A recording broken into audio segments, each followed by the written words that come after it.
새해도 모두들 건강하시기를 바라면서 담화를 시작하겠습니다. 그 블라드 쉐딩이 그냥 그 피흘림, 예, 피흘림이고 뭐 예수님께서 십자가에 못 박히셨을 때 그때 뭐 피흘림을 블라드 쉐딩이라고 하는데요. 이 제목을 제가 영어로 정한 게 사연이 좀 있습니다. 그 남아공의 어느 언론에서 지난 22년을 대표하는 단어로 로드 쉐딩이라는 말을 꼽았습니다. 그 로드 쉐딩이 우리말로 하자면 단전입니다. 전기를 끊는 건데요. 이게 지역을 바꿔가면서 한 번에 2시간 반씩, 뭐 많게는 뭐 이렇게 2시간 반씩 하는 건데 하루에 7번까지 단전을 합니다. 그럼 뭐 하루에 반 이상이 이제 전기가 안 들어오는 거죠. 뭐 12월 달 같은 경우는 거의 뭐 하루 한 5번, 그러니까 거의 하루에 반 정도가 전기가 안 들어왔었습니다. 근데 제가 이게 방금도 그 문영은 형제님께서 헷갈리셨던 것처럼 그 쉐딩이라는 단어가 그냥 이렇게 그 흔히 쓰는 단어가 아니더라고요. 그좀 흔히 잘 쓰진 않는데, 근데 제가 뭐 학교 다니면서 이렇게 뭐 예수님께서 십자가에 못 박히신 거를 이제 블라드 쉐딩이라는 말을 내가 들었는데, 뭐 쉐딩 오브 블라드 하든지. 근데 이게 왜 전기를 끊는 데에 이 쉐딩이라는 말을 쓰는 걸까 해서 제가 좀 여러 경로를 좀 찾아봤습니다. 근데 뭐 실제 사용하는 경우는 뭐 이렇게 뭐 tear shedding, 그러니까 뭔가 뭐 물 같은 게, 액체 같은 게 흘러내리는 거를 쓰는 말이긴 한데 실제로 많이 쓰이지는 않고요. 제가 어쨌든 뭐 성서에서 들은 말이니까 성서를 뒤지기 시작했는데, 그러다가 이제 히브리스 9장에 오늘 뭐 이렇게 공독한 내용대로 뭔가 뭐 예수님의 피 흘림, 그거에 대해서 이야기를 하는데, 이제 히브리스가, 제가 그래서 히브리스를 좀 더 이제 공부를 해보니까 히브리스는 유독 유대교의 어떤 전통에 관심이 많은 그런 성서더라고요. 그래서 뭐 또 이 피흘림이라는 게 유대교 새 전통하고도 관련된 말이라서 오늘 제가 담화로 정해봤습니다. 그 유대교의 새해는 나팔을 부는 전통이 있는데, 그래서 우리 나팔절이라고 하죠. 우리 음력과 비슷한데, 그 유대력이 우리 음력과 비슷한데, 작년 같은 경우는 2022년 같은 경우는 9월 27일, 올해는 9월 16일입니다. 이게 음력으로 우리 음력 8월 1일이랑 좀 뭐 거의 항상 흡사합니다. 제 처가 음력 8월 1일이라서 그 유대 새해에 태어난 거더라고요. 근데 유대의 새해 나팔절은 10일 후에 또 대속죄일을 준비하는 그런 속죄를 하고 해결을 하는 그런 날입니다. 뭐 우리나라로 치면은 한 추석 한 닷새 전 그 정도 되더라고요. 이 히브리스라는 게 뭐 이렇게 저자가 잘 알려져 있지는 않고, 히브리스는 그럼 누구를 위해서 쓴 것인가 보니까 주로 제가 이렇게 읽어보니까 더 그렇기도 한데 유대계 기독교인들이 아닌가. 그래서 객지 생활 중에서 이렇게 개종으로 인해서 자신의 전통을 잃어가는 것을 두려워하거나 좀 안타까워하는 그런 유대인들에게 원래 전통의 의미는 뭔가, 그런 것을 좀 정확히 전달하면서 중요한 것은 형식이 아니고 본질에 대한 정확한 이해라고 그렇게 말을 하는 것 같았습니다. 아마 해외에서 오래 자녀를 키워보신 분들은 뭐 유대계 기독교인들 심정이 많이 이해가 갈 것입니다. 그 9장 오늘 봉독한 건 22절인데요. 그 9장 내용에 보면은 유대 장막 휘장 그리고 뭐 제사장 대제사장에 대해서 상세히 설명을 하고 있습니다. 그 휘장은 두 개가 있는데 첫 번째 휘장 뒤에는 성소가 있고 두 번째 휘장 뒤에는 지성소가 있는데 그 지성소는 여호와가 거하시는 곳이라서 대제사장은 1년에 한 번밖에 가지 않습니다. 좀 전에 이야기했던 그 대속죄일 그날에만 들어가는데 그때 다른 동물의 피를 들고 들어갑니다. 그게 보통 뭐 염소 아니면은 뭐 송아지 그런 피를 들고 들어가는데 유대인들의 전통이 가장 큰 전통이 제가 보니까 피를 다른 동물들의 피를 이용한 속죄와 회개의 제사 그런 것인데 이 히브리서에서는 해마다 반복되는 이런 동물의 피를 통한 회개로는 완전한 속죄가 되지 않는다. 예수가 흘린 그 피 흘림이야말로 진정한 대제사장의 속죄 행위이고 그로 말미암아서 모든 죄가 비로소 완전히 없어졌고 그래서 우리는 다시 피의 제사를 드릴 필요가 없는 거다. 그렇게 사람들에게 설명을 하는 것 같습니다. 뭐 제가 이제 킹 제임스 버전으로 그래서 쉐드 SHED죠. 쉐드라는 단어를 찾아봤습니다. 이게 뭐 쉐드를 찾는데 찾다가 보니까 뭐 finished, completed 이런 식으로 시트로 끝나는 그런 단어들이 많아가지고 조금 애를 먹었는데 아무튼 쉐드라는 단어만 찾아보니까 모두 성서 전체를 통해서 50회 사용되었습니다. 50회 사용된 것 중에 뭐 창자를 쏟는다라는 말이 있습니다. 또 잔에 붓는다라는 말이 있고 성령을 내린다는 말이 있고 사랑을 쏟는다. 그런 사례로 각 한 번씩밖에 사용되지 않았습니다. 그렇게 한 번씩밖에 사용되지 않고 그 외에 46회는 전부 다 피 흘림으로 사용되었습니다. 그런데 우리 실제 생활 사례에서는 뭐 눈물을 흘린다든지 또 대규모 실직을 하는 경우에도 쉐드라는 단어를 사용하더라고요. 도대체 이 쉐드라는 단어가 어떻게 전기를 끊는 데 사용하게 됐는가 하는 의문이 계속 제 내리를 맴돌았습니다. 왜냐하면은 뭐 우리가 평소에 알기로는 뭐 컷오프, 뭐 블랙아웃 그런 말도 있는데 왜 하필이면 쉐딩이라는 말을 사용하는 걸까? 그랬더니 좀 뒤지다 보니까 원래 이게 아마 발전소에서 사용하는 용어인 것 같아요. 그러니까 오버로드, 발전기가 과하게 도는 오버로드 상태를 막기 위해서 그 전기가 걸려있는 스위치들을 내린다는 의미로 그렇게 쓰인 것 같습니다. 그런데 이렇게 생소할 수 있는 전문 용어를 일반인들에게 공고하는 용어로 사용하게 된 게 로드 쉐딩인데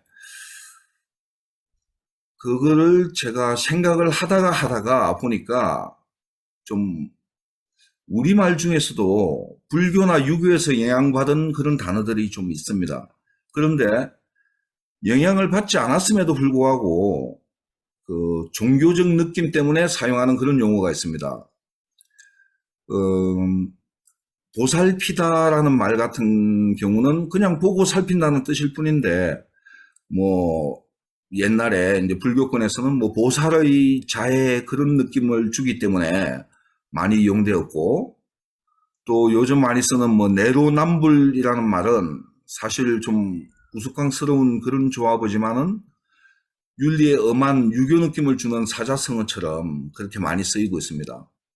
영어권 기독교 국가에서도 그런 사례는 얼마든지 있을 것 같고 또 뭐 로드 쉐딩이라는 말이 블러드 쉐딩을 연상하게 하는 그런 말이기 때문에 뭔가 좀 단호하고 불편한 상황을 만들어야 되는 공권력의 입장에서 대중의 이해를 구하는 용어로 쉽게 채택되지 않았을까, 그렇게 한번 상상해 봤습니다.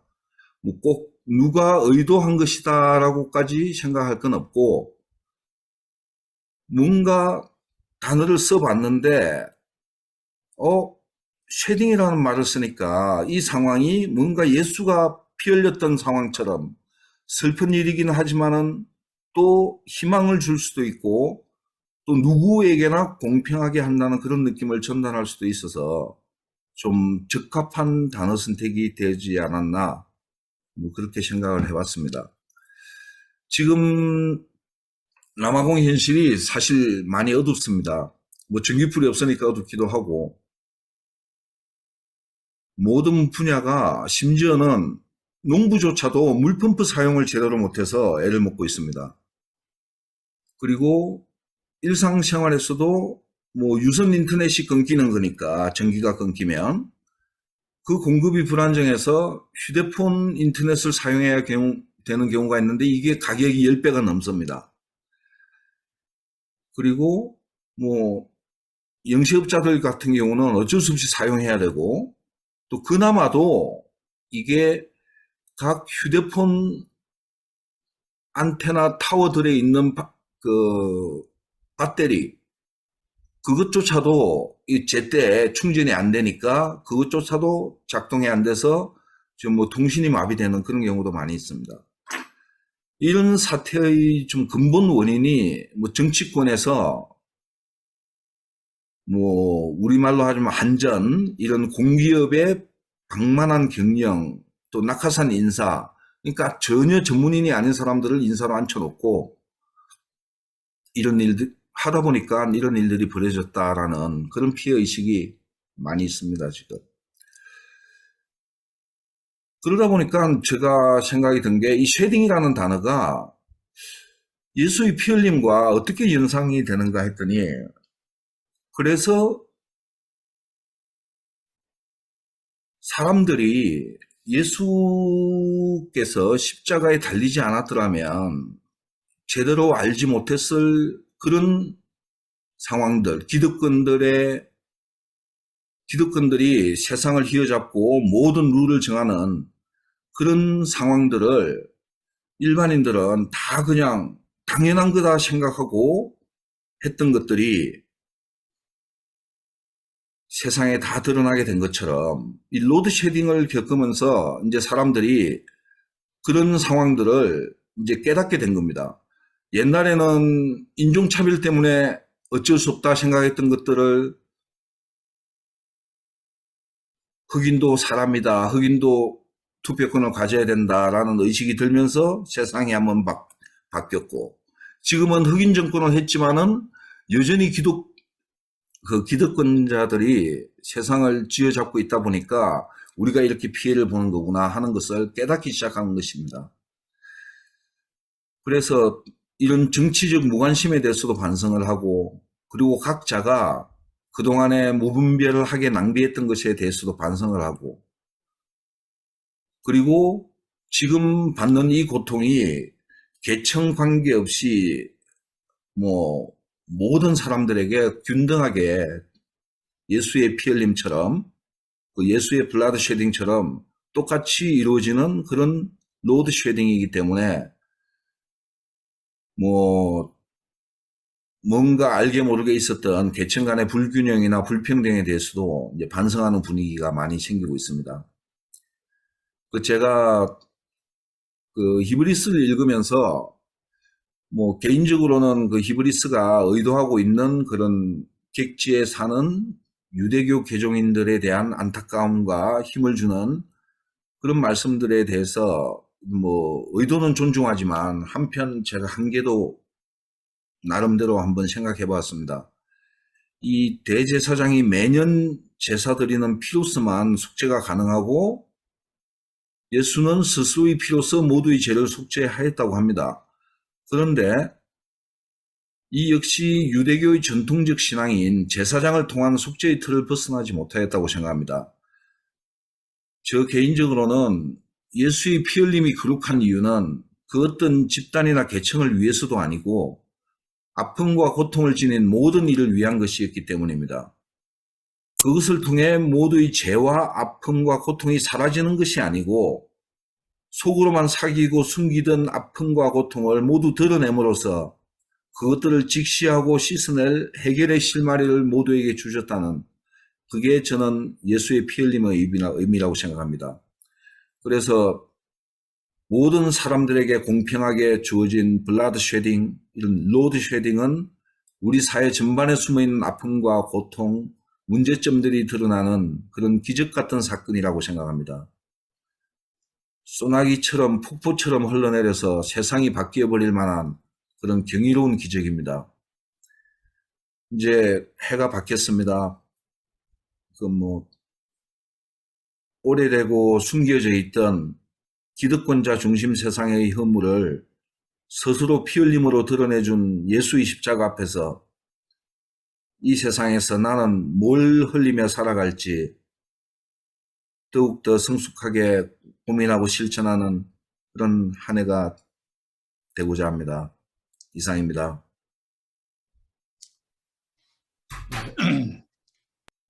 이제 그 질문과 나눔의 시간인데요. 오늘 2023년 첫 예배의 담화에 대해서 아주 좋은 주제를 가지고 해주셨는데, 저도 그 평상시 교회 생활하면서 이 피 흘림의 사건을 그저 거룩한 자기 대속, 자기를 위한 그렇게만 생각했는데, 오늘 이것을 사회적 용어로 예수님께서 하시고자 했던 일반 사회의 그 아픔을 같이 했던 그것을 공유하면서 우리가 이렇게 느끼는 것을 보면 지금 현재 우리나라나 전 세계적으로 일어나는 여러 가지 불평등이나 이 기득권의 횡포, 그 다음에 자본주의가 주는 여러 가지 재앙, 앞으로 이런 것들이 어떻게 이 지구에서 일어날까? 이렇게 나가다면 지구의 자원 고갈이 돼서 그 결국에는 자원에 대한 또 그 역습으로 인해서 지구가 더 이상 지탱하기 어렵다라고 하는 생태학자들의 일반적인 지금 선언 같은 그러한 얘기가 많이 나오고 있는 지금 시절입니다.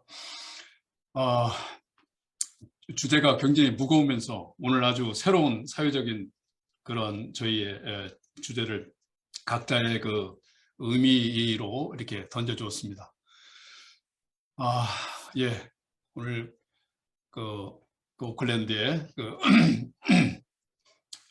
신성남 형제님 제일 먼저 질문의 시간을 주셨습니다. 말씀하시죠. 예, 이현희 형제님 새벽 3시에 일어나셔서 새해 첫날 의미 있는 좋은 말씀을 주셔서 고맙습니다. 예수님 피 흘림의 그 사회적 의미라 그럴까요? 그거를 말씀해 주셨는데 아주 좋았습니다. 다시 우리 복음주의, 흔히 우리가 말하는 복음주의라는 그 복음주의의 그가 가장 강조하는 것은 영적 구원이라고 생각을 해요. 영적 구원, 영적으로 복을 받고 또 영적으로 천국에 가고. 그런데 그 한면으로 좀 부족한 게 뭐냐면 이 사회 구원, 사회 정의에 대해서 일반적으로 뭐 다 그런 건 아니죠. 그런데 일반적으로 좀 약한 것 같습니다. 그런 느낌은 늘 받습니다. 소위 보수적이고 복음적이라는 교회로 갈수록 맨날 천국 얘기하고 영혼에 대한 얘기를 하고 회개하고 구원받으라 이런 얘기 많이 하는데 이 사회적 책임, 사회적 정의 이런 얘기 별로 안 합니다. 그러다 보니까 오늘날 교회가 얼마나 많은 손가락질을 받고 있고 교회는 이기적이고 뭐 이런 집단으로 비판을 받기도 하고요. 실제로 그게 우리의 약점입니다. 그냥 복음주의자 그러면은 가장 중시하는 게 예수 믿고 성경 달달 외우고 기도 많이 해서 복 받고 세상에서도 좀 적당히 잘 되고 잘 먹고 자식들 잘 되고 그렇게 살다가 하늘나라 가면 최고지. 뭐 다른 거 좀 부족하면 어떤가 이런 생각을 합니다. 뭐 독재를 조금 해도 되고 사회에 부정이 좀 있으면 어떻고 또 뭐 적당히 뭐 그렇게 살다가 하늘나라만 가면 되는 거 아니냐. 근데 사실 성경을 보면은 성경은 그렇게 이야기하고 있지 않죠. 우리 신약, 구약, 신구약 성경에 빠지지 않고 나오는 이야기는 고아와 과부를 돌봐라. 늘 성경은 그렇게 말씀을 하시고 계시고 그런 면에서 우리는 자신의 영혼 구원에 대해서는 진짜 진지하고 발벗고 나서는데 우리가 살고 있는 이 사회 공동체 여기에서 하나님의 나라, 하나님의 정의가 제대로 이루어지지 못하고 있는 거에 대해서는 별로 분노하지 않는 그게 우리 현실이 아닌가 이렇게 생각을 합니다. 제가 최근 통계 하나 보고 참 충격을 받은 것은 뭐 한국만 하더라도요. 전 세계적으로는 더 심각하지만 한국만 하더라도 우리 전 국민의 50%, 하위 50%죠. 그러니까요. 우리 전 국민의 50%가 우리 국가자산 전체의 4% 가지고 살고 있다는 거예요. 우리 국민의 절반 이상이 우리 국가자산의 겨우 4% 가지고 나눠 먹고 살고 있고 이게 얼마나 극심한 양극화냐 이거죠. 그 상위 1%는 거의 반 이상을 가지고 있습니다. 그러니까 우리가 이런 사회 정의에 대해서도 이 사회적 약자, 가난한 자, 억눌리는 사람들에 대한 관심도 그것도 하나님의 명령이다. 그런 깊은 자각이 또 새해를 돼서 다시 한번 가져야 되지 않나 그런 생각을 해봤습니다. 감사합니다. 예, 감사합니다. 참 이게 그 무거운 주제이면서도 우리가 활발하게 토론할 수 있는 주제인데요. 많은 자기 생각 각자 이렇게 그것을 자유스럽게 토론을 했으면 좋겠어요. 오늘 어차피 우리 이현희 형제님께서 그 사회적 용어로 우리에게 이렇게 재해석을 해주셨으니까 아프리카의 그 단전으로 해서 고통을 받는 그런 것까지 이렇게 우리가 생각을 한다면 이것을 저는 그 생태학자, 그 인류 경제학자, 뭐 이런 인류나 생태 쪽으로 붙는 이 학자들이 계속 그 경고성 메시지를 보내고 있어요. 저도 지금 이제 그 관련된 책을 하나 지금 읽고 있는데 아까 우리 그 신사님 형제께서 이렇게 말씀하셨듯이 뭐 저자 제가 읽고 있는 책의 저자는 1%의 그 기독권이 그 51%를 차지하고 있다고 합니다. 모든 그 자원을 사용하는 거나 이러한 부를 자본의 51%를 소유하고 있다고 하니까 이것도 또한 가면 갈수록 불평등이 이보다 더 심해지면 심해졌지 지금 이대로 가면은 오히려 더 그런 쪽으로 간다는 거죠. 그런데 이제 우리나라도 지금 이제 지금 현 정권에서 그런 것들이 많이 보이죠. 왜 그러냐면 이 자본이라는 것은 축적을 이제 목적으로 두고 하니까 계속해서 축적을 하려고 하지 이것을 우리가 일반적인 생각으로 좀 많이 가지고 있으면 풀어주겠지 이것은 하나의 공상이나 다름이 없다는 거죠. 그래서 거기에 대한 여러 가지 실험하거나 이런 것을 저도 이제 이렇게 보고 있는데 하버드나 예일 대학에서도 2014년 이렇게 그거에 관련돼서 실험을 한 것도 있다고 하던데 우리 정혜무 현장님께서 그 내용 아시는지 모르겠네요. 경험하고 이현희 형제님 오랜만에 뵈서 반가웠고요. 현실 생활에서 경험하고 있는 로드 쉐딩에서 시작해서 블라드 쉐딩으로 가가지고 완전히 뭐 신학적인 내용이면서 또 사회적인 내용까지 연결시키는 그 창의력에 상당히 그 창의력이 상당히 놀랍습니다.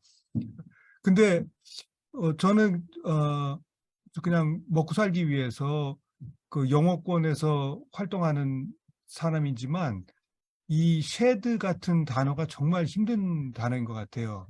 이 쓰는 그 맥락에 따라서 의미가 많이 달라지기 때문에 그래서 이런 단어를 도대체 어떻게 써야 되는지 그 해석을 할 수 있더라도 내가 쓰기는 정말 힘든 뭐 그런 단어가 아닌가 그런 생각이 들어요. 그런데 그 로드 쉐딩이라고 할 때 쉐드라는 뜻에 이렇게 버린다, 뭐 가볍게 한다 그런 게 있으니까 로드 쉐딩이라고 하면은 그 전기 부족 현상에서 일종의 그러니까 그 로드 그 짐을 일부씩 이제 버려서 고통을 분담한다. 뭐 이제 그런 의미로 쓰기 시작했던 것 같아요. 근데 이제 블라드 쉐딩 하면 이제 피가 그렇게 빠져나가니까 이 사람을 죽이고 그런 의미도 되고요. 근데 티어 쉐딩이라고 하면 이제 눈물을 흘릴 때 또 쉐드라는 단어를 쓰거든요. 근데 제가 제일 많이 쓰는 단어는 우리가 논문 같은 거 쓸 때 이러한 문제에 대해서 조명해 보겠습니다. 뭐 이런 얘기 하잖아요. 그렇게 조명한다 그럴 때 shed light on 그런 단어를 또 써요. 그래서 이 shed라는 단어가 정말 여러 가지로 쓰이기 때문에 그 상당히 쉽지 않은 그런 단어라고 생각하는데 한 가지 제가 질문 겸 코멘트 드리고 싶은 것은 이런 거예요. 그 이현희 형제님이 지금 남아프리카 공화국 같은 데서 정말 이 예수님의 블라드쉐드처럼 이 지금 고통 분담하는 이 로드 쉐딩이 부자든 가난한 사람이든 공평하게 이루어진다. 이 점에 주목하셨는데 그렇다고 그게 정의로운가라는 생각이 듭니다. 결과가 똑같이 우리가 어떤 경우에 똑같은 결과가 있어야지 정의롭다고 생각할 때도 있어요. 그 사람이 누구는 많이 갖고 누구는 적게 갖고 그러면 안 되니까. 하지만 어떤 경우에는 결과가 동일하다고 하더라도 권력을 가진 사람은 이런 문제를 발생하는 데 책임이 있고 대부분의 사람들은 책임이 없는데 고통은 똑같이 나눠 가져야 된다? 이거는 사실은 이것 역시 정의롭지 않은 거라고 생각합니다. 특히 이제 한국에서도 저희가 잘할 때도 그렇고 많은 경우에 이 정부에서 고통을 분담하고 뭐 대를 위해서 뭐 소가 양보하셔야죠. 뭐 이런 경우를 많이 들었는데 대개 그런 요구를 당하는 사람들은 되게 힘이 없고 그냥 특권을 누리지 않는 사람이거든요. 그래서 우리가 눈앞에 보이는 동일한 결과라도 과연 이 문제의 원인이 동일했던가, 문제의 원인의 책임이 누구에게 있던가.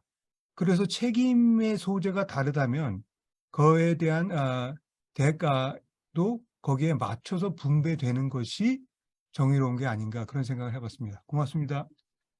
예. 더 쉐딩이라는 단어에 대해서 더 많은 해석을 주셔서 우리가 이야기가 아주 좋았습니다. 이어서 정혜민 형제님 말씀하시죠. 네, 오늘 뭐 쉐드에서 한 가지 더 하면 우리 강아지가 개털이 빠질 때 쉐딩 한다고 그러죠. 그래서 니네 강아지 털 빠지냐?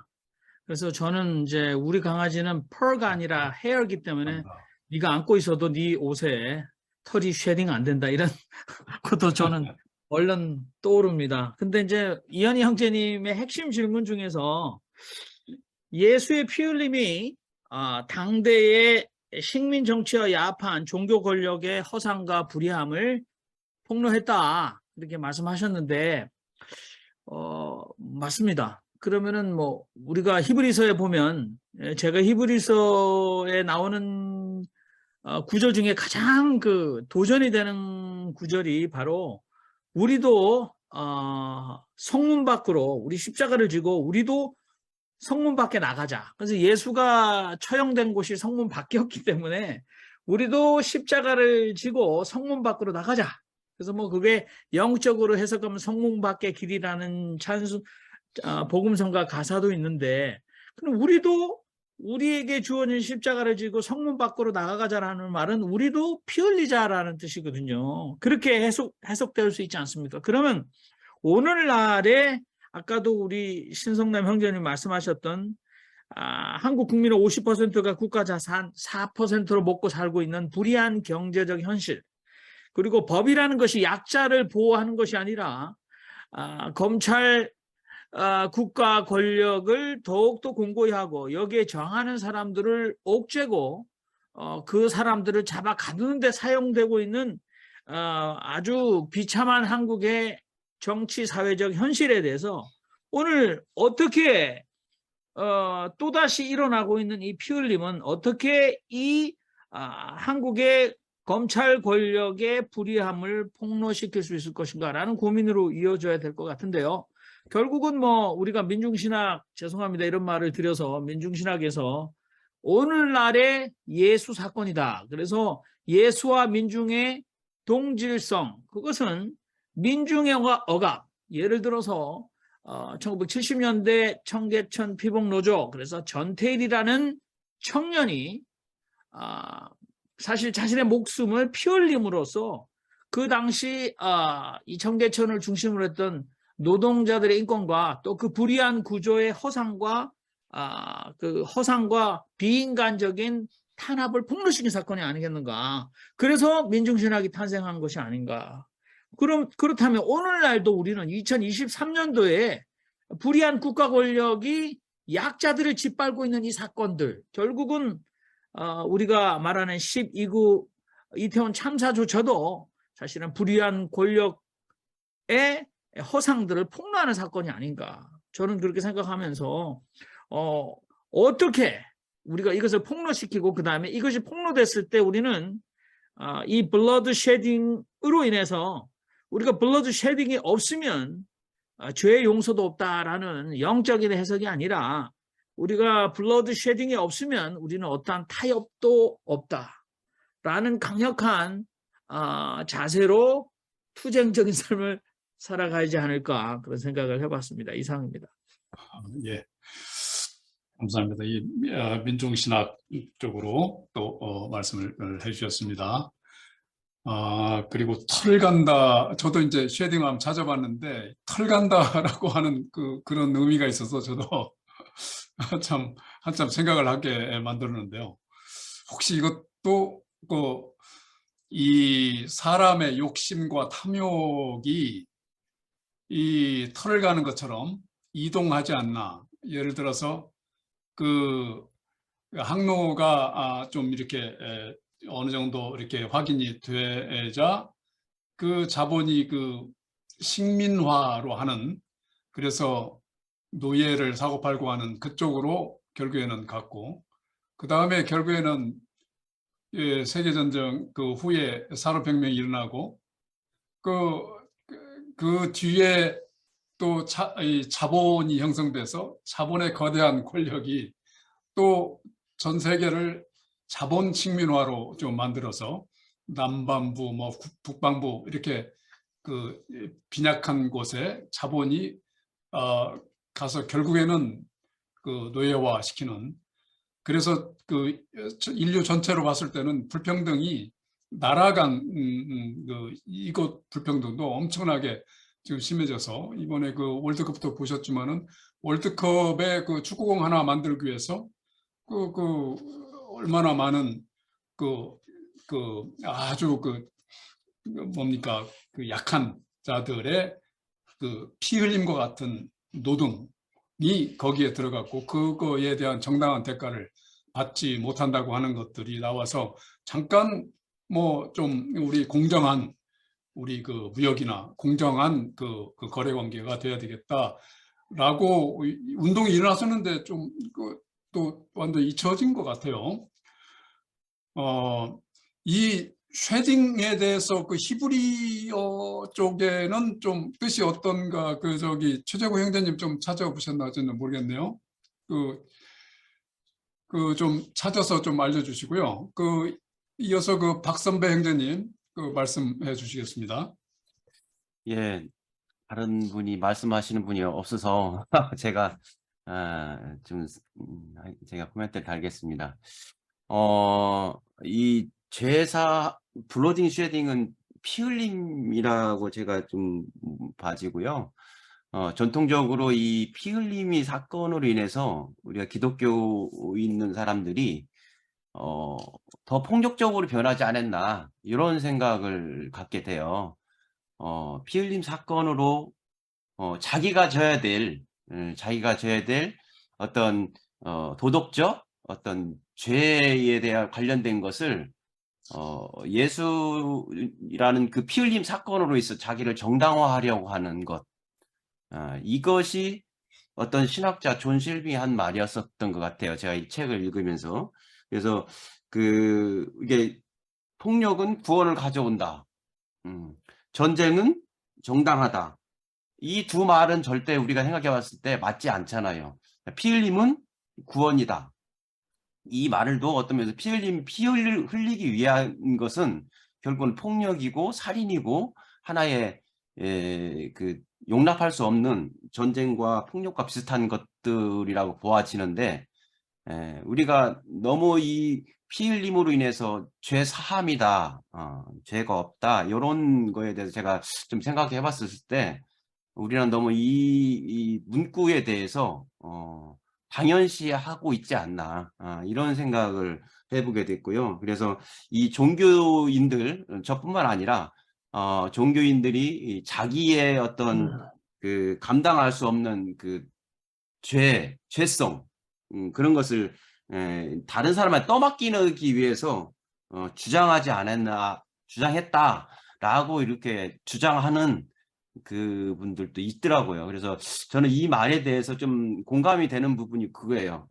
나는 죄가 없다라는 그 말로 인해서 다른 사람한테 피해를 줄 수 있는 것이 나타나지 않나. 전쟁도 어떤 면에서는 이것은 어떤 평화를 이루기 위한 하나의 전쟁이다라고 했을 때 폭력인데, 그것도 정당화시키는 이제 그런 피 흘림과 죄사함, 그다음에 피 흘림이 구원, 블러드 쉐딩에 대해서 좀 생각을 해봤었어요. 그래서 1세기 학자들이 이 사건에 대해서 예수의 제자들이 그때 형성된 하나의 사건으로서 이렇게 기술되었다, 이런 책을 읽은 적이 있었는데, 참 이 부분에 대해서는 저도 좀 곰곰이 생각을 해보고 이 피 흘림의 사건에 대해서 그런 생각을 했습니다. 예, 이상입니다.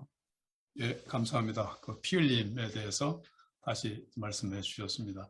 그렇지 않아도 우리나라 말에 피땀 흘린다, 이런 용어가 있죠. 그래서 뭐 과거에 지성수 형제님께서 흘린 피땀, 우리 최요한 형제님이 지금 흘리는 피땀에 대해서 좀 이렇게 지정해서 이렇게 말씀을 들어보려고 그랬는데, 최요한 형제님 바로 마이크 켜주셨네요. 예, 말씀하시죠. 방탄소년단 노래 중에 피땀 눈물이라는 노래가 있어요. 되게 좋아요. 한번 들어보세요.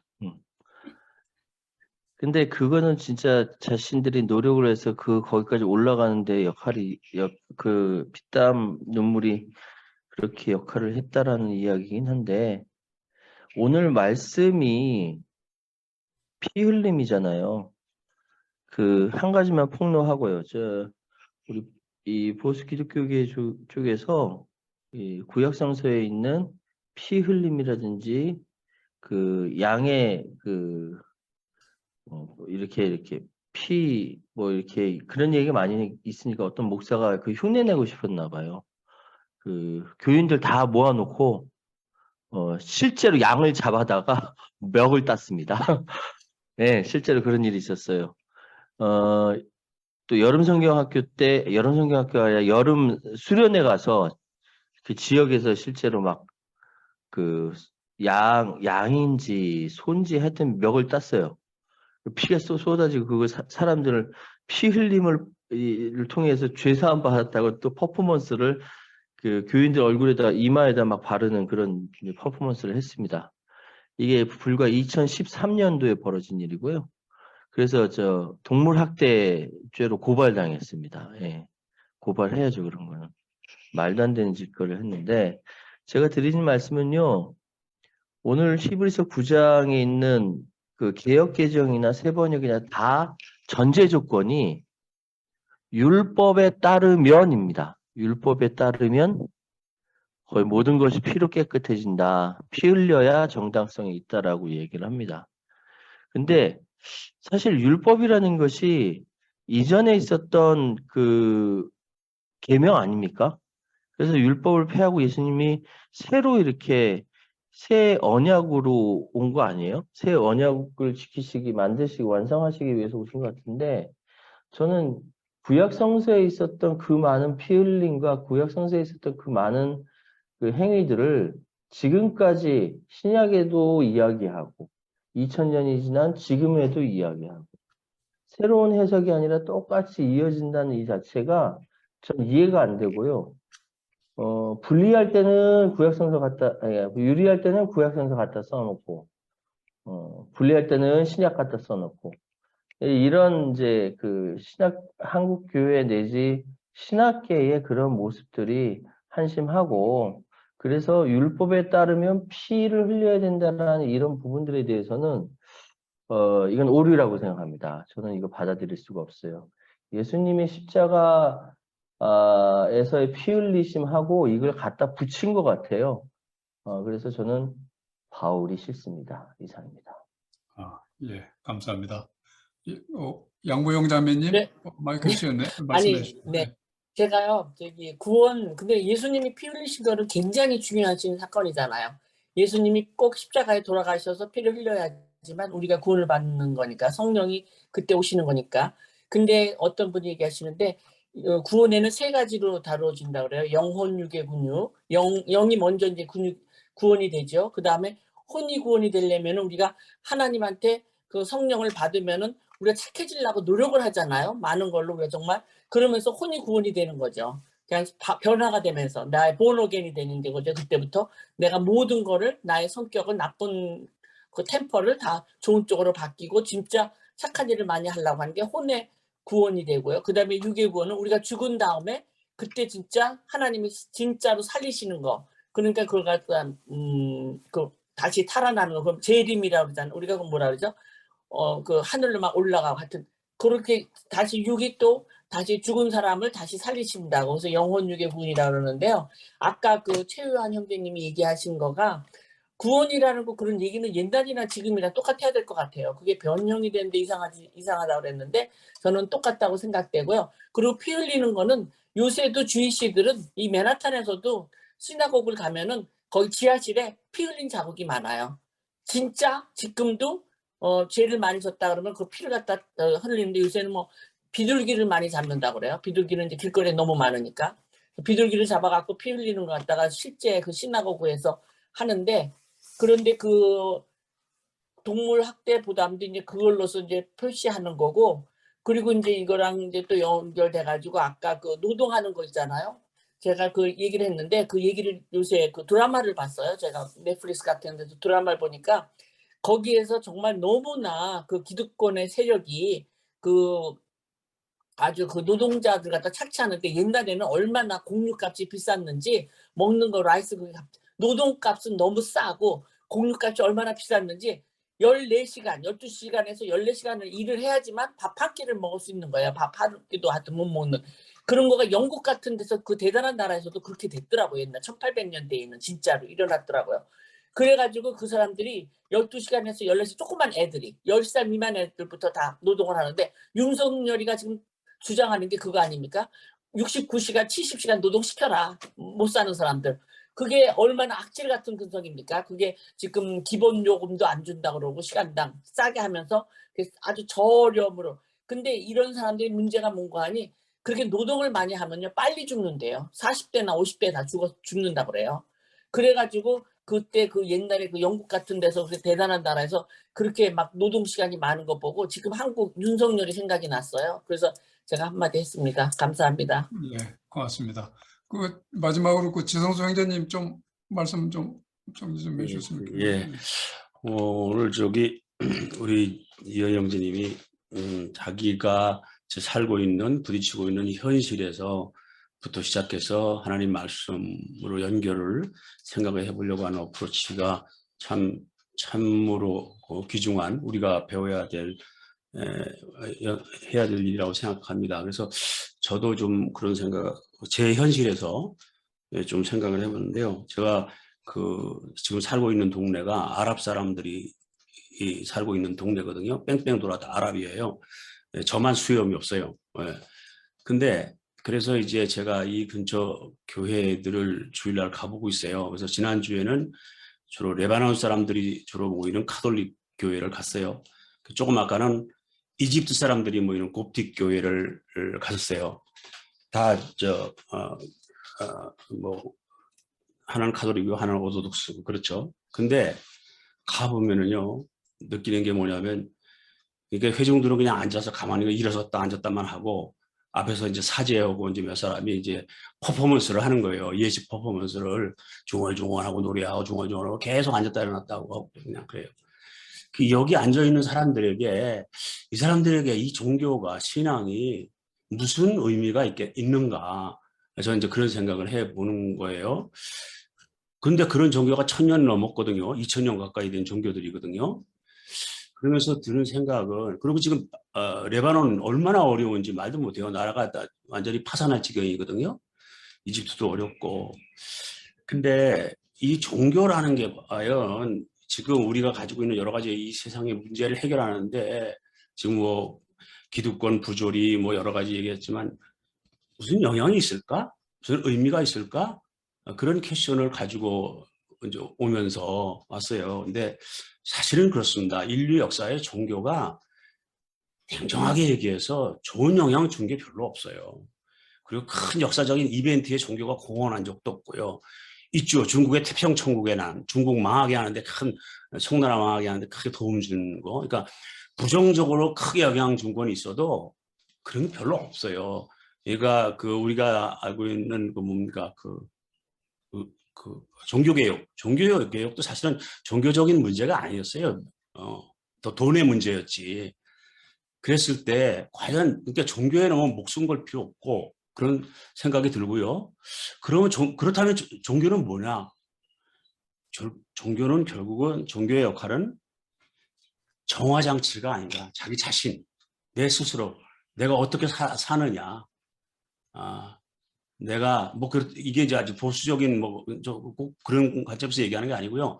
내 스스로 내 삶의 가치를 어디에다 두고 어떻게 살아가느냐. 내 삶의 가치를 올려주는 것, 높여주는 것. 한 그런 데 있는 것이 아닐까. 저는 오늘 그런 생각이 들었습니다. 네, 이상입니다. 예, 감사합니다. 마지막으로 김수일 형제님 말씀해 주시고 우리 이현희 형제님 마무리해 주시겠습니다. 예, 예수의 피 흘림, 우리 구약 성경을 보든지 아니면 옛날에 모든 종교에는 신에게 음식을 바쳤고 특히 살아있는 것을 잡아서 죽여서 피를 흘리는 것이 많이 있었죠. 신의 노여움을 풀기 위해서. 그것이 하나의 또 우리나라에서도 뭐 그런 게 많이 있었죠. 대표적인 게 심청전 같은 거, 사람을 인신공양하는 거, 그런 것까지 있었는데, 그래서 오직하면은 이제 지옥을 갖다가 이제 흰놈 골짜기라고 흰놈이라고 이렇게 하는데 자기 자식이 죽는 그 꼴을 봤을 때 얼마나 환장하겠어요. 신을 달래기 위해서 이렇게 피를 흘리는 그런 제사. 사람이 아니면 하다못해 어떤 동물이라도 지금 유래교에서 아까 시나고그에서는 양을 죽이고 비둘기를 피를 흘려서 피를 한다고 하는데 우리 신약 성경에서는 예수가 그 모든 폐단을 없애기 위해서 모든 것을 다 자기가 짊어지고 피 흘려 죽었다. 우리 신약 성경에서는 그렇게 말을 하고 지금 보수교회에서는 다들 그렇게 알고 믿고 그렇게 해야 예수의 피로서 우리의 모든 죄가 정하여진다. 구약의 모든 우리의 죄를 씻겨줬던 어린 양의 피를 대신해서 예수가 짊어졌기 때문에 예수가 어린 양이다. 이렇게 표현을 하는데 예수가 죽은 것은 그런 것보다도 우리의 모든 죄를 짊어지고 죄를 용서해 주기 위해서 죽었다기보다도 그분은 하나의 선구자로서 예전에 노무현 대통령이 이런 말을 했죠. 모난 돌이 정 맞는다. 즉 선구자가 정 맞는다 그런 말이죠. 잘난 사람, 앞선 사람, 튀어난 사람, 그 사람이 정 맞아서 죽는다는 얘기죠. 예수는 그 당시 기득권 세력에서 잘못됐던 것을 타파하기 위해서 이렇게 살면 안 된다, 저렇게 살면 안 된다, 우리 바로 살자. 그 소리를 외쳤기 때문에 그의 대가로 그가 십자가에 못 박혀 죽었던 것이죠.